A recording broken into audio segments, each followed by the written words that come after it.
Chapter 10. Gather your resources. You're steadily nearing the time that you've been waiting for, the time to apply. Before you get ahead of yourself, it's important to start gathering supplemental materials.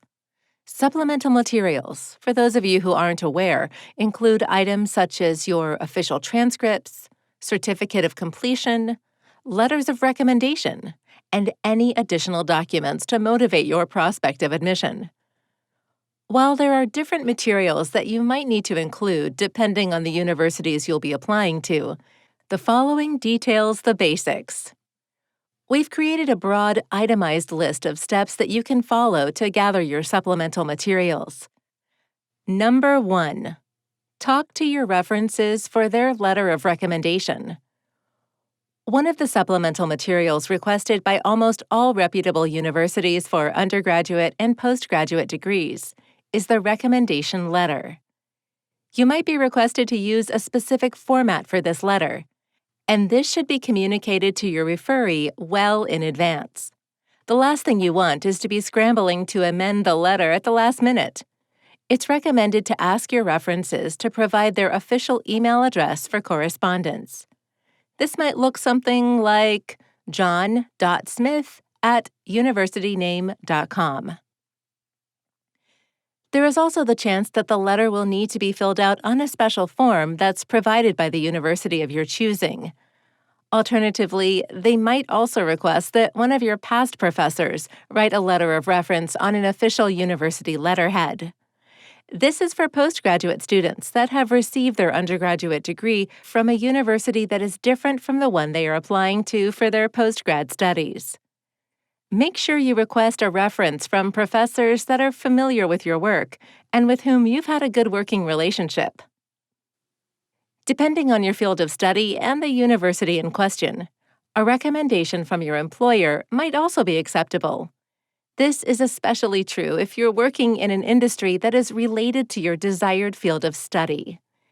In general, the recommendation letter assesses your strengths, achievements, and abilities during the course of your previous degree or previous employment. Top tip: try to get your reference letters back from your referees well in advance.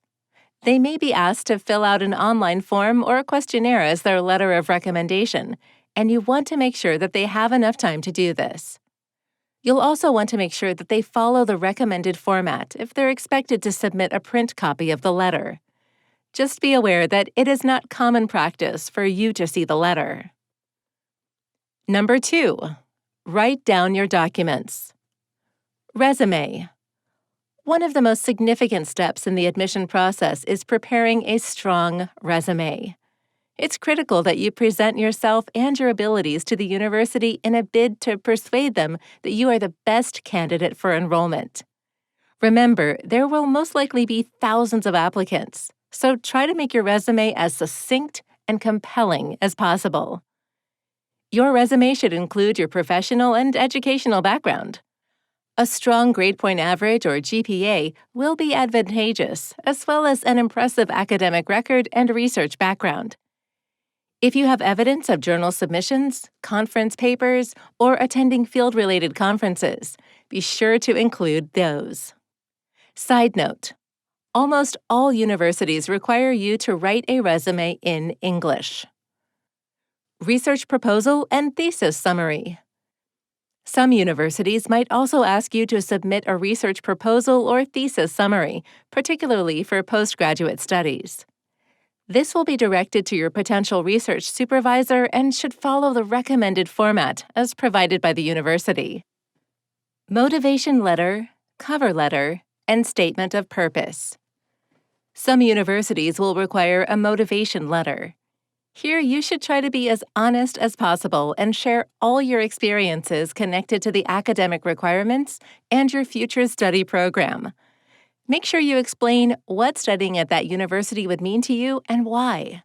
Also, elaborate on what you feel you could gain, as well as what you could offer while you're enrolled there.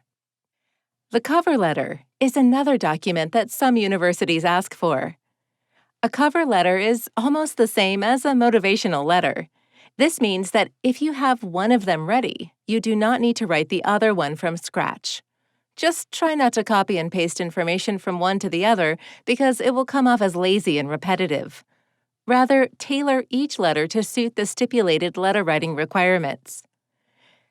There is one final piece of your supplemental material puzzle, although not all universities will ask for it. This puzzle piece comes in the form of your Statement of Purpose, or SOP. In this letter, you will have to explain your future goals in terms of continuing your education and the circumstances you believe are needed to achieve them. Also, give a brief overview of your background, including the research you've conducted in the past and areas of interest in education, amongst others. Be sure to detail how past academic experiences have led you to make your recent decision to further your studies and why. Side note: universities do not require all these letters. They only ask for one of them. Number 3. Translate the required documents. All documents have to be issued or translated into the official language of the respective country and legally authenticated by a competent authority. An attorney, notary, or commissioner of oaths will suffice in most instances. If you're uncertain of who can assist you with this, reach out to the university and ask them what type of legal professional they will accept certification or authentication from. More often than not, they will have had several students enrolled with them who are from your home country and will advise you accordingly. Make sure that you read carefully to ascertain all of the documents that are required and prepare them as soon as possible. Doing this early offers you a great advantage. If you send the documents and something happens to go wrong, you will still have enough time to make the necessary changes. Transcripts are easily one of the most requested supplemental materials. In some cases, the university you're applying to may also require a certificate of completion of the secondary school that serves as the benchmark for your enrollment in the undergraduate study. If you're applying for a postgraduate degree, they may require a completion certificate of your undergrad or postgrad degrees.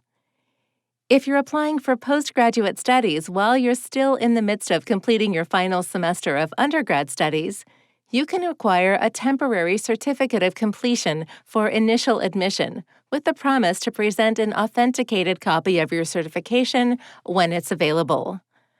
Next up, we'll be looking at the interview process. Unlike the job hunting and its application process, there is a fee associated with the university application process.